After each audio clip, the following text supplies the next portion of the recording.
psychedelic 60s drew to a close, audiences seemed to have an inexhaustible appetite for screen violence. And the bloodier, the better. Monsters were no longer found in our dreams or inside ourselves, but all around us in the form of government conspiracies and ecological disasters. Films like The Omega Man, starring Charlton Heston, played upon the audience's growing mistrust of the establishment. Got any more questions, fathead? My name's Robert. Your name's Mud. Its post-apocalyptic premise suggested that even vampires could exist in the modern age as the byproduct of deadly biological warfare. Somewhere between science and superstition, there is another world. The world of darkness. Warfare of a different kind was the subject of The Exorcist.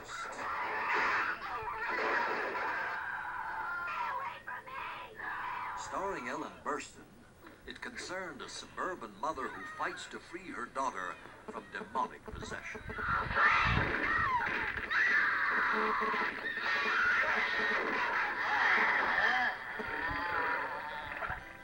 With groundbreaking makeup effects by the legendary Dick Smith and a startling performance by 13-year-old Linda Blair, The Exorcist caused a sensation, and audiences stood in line for hours waiting to be scared out of their wits.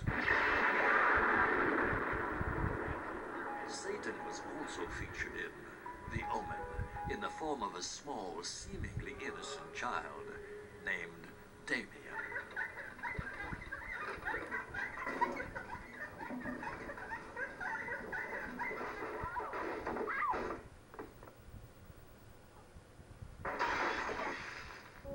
It lives to kill. A mindless eating machine. It will attack and devour anything. It is as if God created the devil and gave him jaws. Directed by Steven Spielberg, Jaws made a monster out of a 24-foot mechanical shark named Bruce. You're gonna need a bigger boat. When it was released in 1975, reports of shark sightings increased more than 400%, and a generation of swimmers became afraid to go near the water. None of man's fantasies of evil can compare with the reality of Jaws. Based on a phenomenally successful daytime drama, House of Dark Shadows proved that nothing can keep a good vampire down. Nothing. Except a good old-fashioned stake through the heart.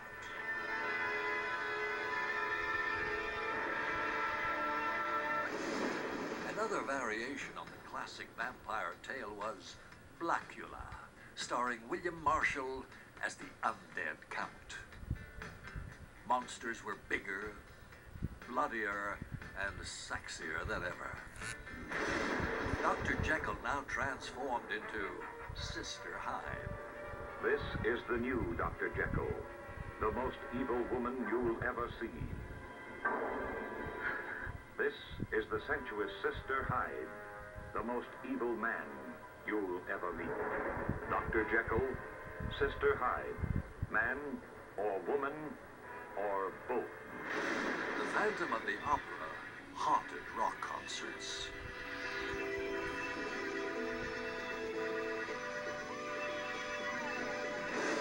And Frankenstein was now X-rated, courtesy of Andy Warhol. Andy Warhol's Frankenstein is here. The goriest, sexiest, and wildest Frankenstein ever filmed. Let's get out of here. For God's sake, keep a grip on yourself, Janet. But it seems so unhealthy here. It's just a party, Janet. Well, I want to go. Well, we can't go anywhere till I get to a phone. Look, I'm cold, I'm wet, and I'm just plain scared. I'm here. There's nothing to worry about.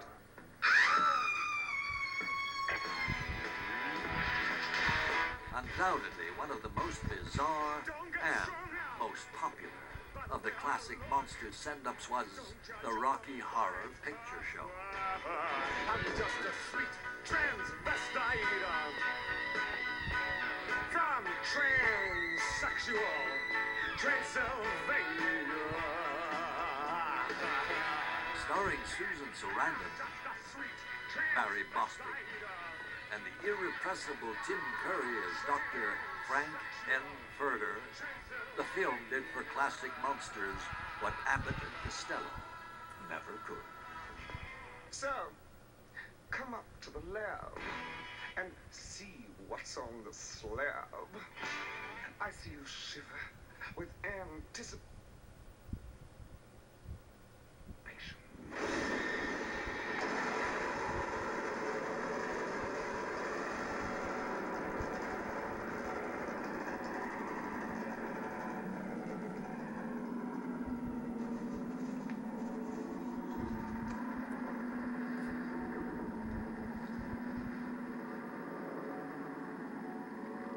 The Rocky Horror Picture Show became a cult classic and continued to haunt midnight matinees for decades after its release.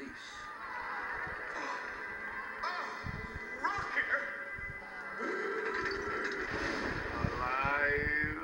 It's alive! It's alive!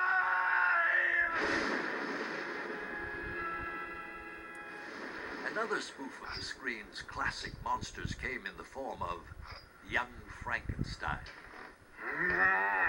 Directed by Mel Brooks, the film starred Gene Wilder, That's Frankenstein. Terry Garr, Cloris Leachman, I am Paul Blucher. Marty Feldman, Luca! Gene Hackman, Cigars. Peter Boyle, and Madeline Kahn. Played strictly for laughs, the film became one of the year's most electrifying hits. He was my boyfriend!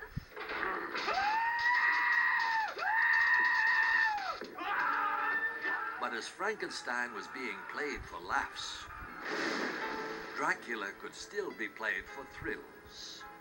Actor Frank Langella caused a sensation on Broadway when he starred in a revival of the play that made Bela Lugosi a star. I am the last of my kind, descended from a conquering race. My family was its heart's blood, its brains, its swords. But the warlike days are over. Giving a more sexual than sinister interpretation, Langella brought his performance to the screen in a lavish production, co-starring Sir Laurence Olivier as the intrepid Dr. Van Helsing. You're really strong.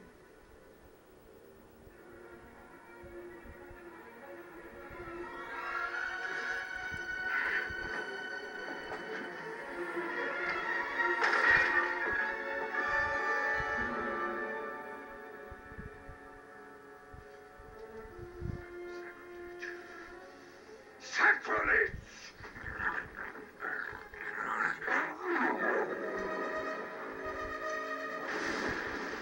But equally intriguing was this color remake of Nosferatu, directed by Werner Herzog and starring Klaus Kinski and Isabelle Adjani.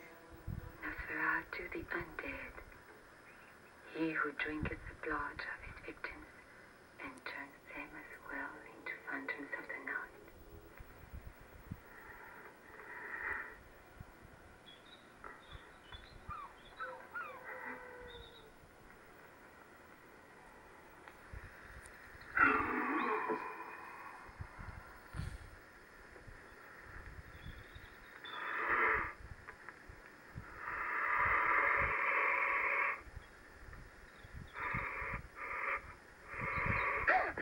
But by the end of the decade, classic monsters were once again passé. Believe it or not, Humphrey Bogart did more than just perfect gangster cool. He also played a nasty bloodsucker in 19...